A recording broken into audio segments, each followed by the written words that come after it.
Nous venons de recevoir notre fontaine Sita. Donc pour le déballage, une paire de ciseaux, on ouvre le couvercle supérieur et on sort les différents accessoires.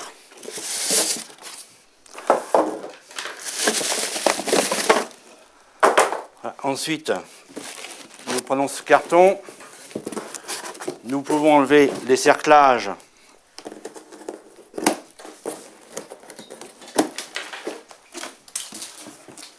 nous couchons ce carton, nous procédons de la même façon avec la paire de ciseaux.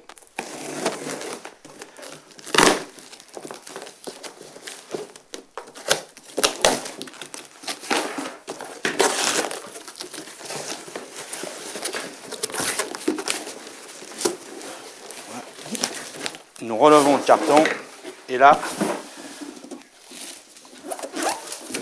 nous avons la fontaine.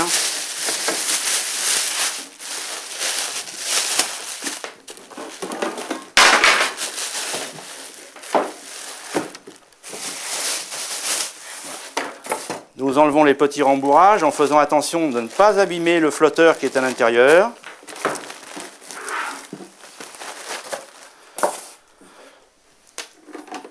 Ceci est le robinet que nous allons pouvoir installer dès maintenant. Ceci est très simple. Nous dévissons cet écrou. Il y a deux joints de caoutchouc. Nous enlevons un seul joint.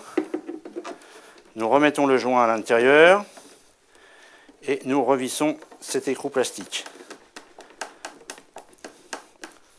Voilà pour le robinet. Le flotteur est libre. Ici, nous avons cette petite tige en argent qui est sous forme d'un ressort. Nous allons tirer dessus pour qu'elle descende complètement dans la cuve. Voilà pour cette partie-là. Ensuite, sur ce côté, nous avons l'entrée d'eau et la sortie d'eau. Donc nous enlevons cette petite sécurité. Nous prenons notre tuyau d'une longueur de 5 mètres minimum. Même si votre arrivée d'eau est située à 1 mètre, il faut qu'il y ait ces 5 mètres. Nous enfonçons ce tuyau. Nous remettons la sécurité et nous pouvons procéder de la même façon pour la partie basse, qui est une partie qui permet d'avoir un trop-plein. Nous prenons notre tuyau, nous l'enfichons, nous ressortons la petite partie blanche et ceci est notre évacuation.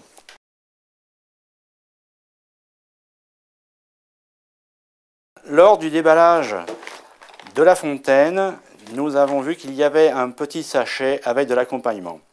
Nous avons dans ce sachet un tournevis qui nous permet de connaître la position de la phase dans la prise de courant. Nous avons le robinet autoperceur qui va nous permettre de prendre l'eau sur un tuyau de cuivre quelconque. Lors du montage, il va nous falloir mettre du téflon qui va nous permettre de faire l'étanchéité.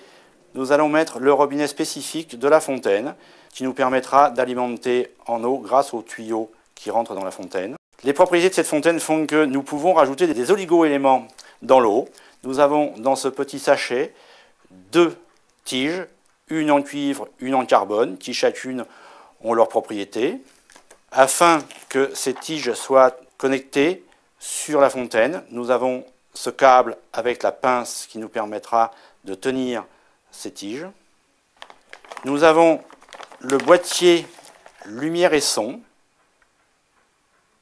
Nous avons le CD d'installation. Et pour finir, nous avons le livret qui est la notice technique de cette fontaine.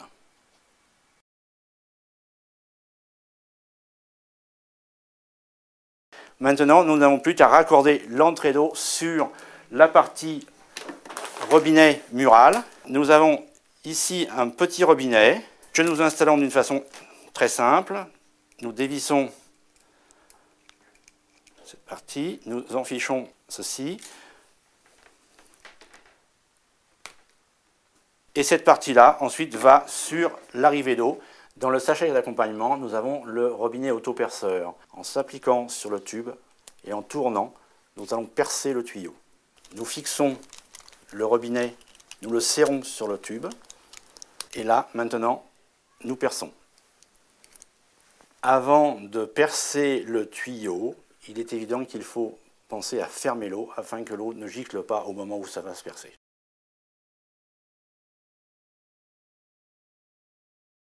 Votre fontaine est maintenant montée. Branchez-la au réseau électrique. Une dernière précaution s'impose. Vous devez vérifier que la dynamisation est effective. Pour cela, utilisez le tournevis testeur de phase. La LED doit s'allumer, sinon il faut basculer l'interrupteur de phase.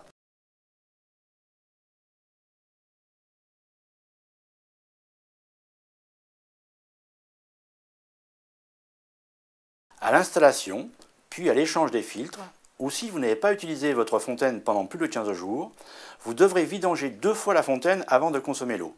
Vous trouverez tous les détails dans le guide d'entretien.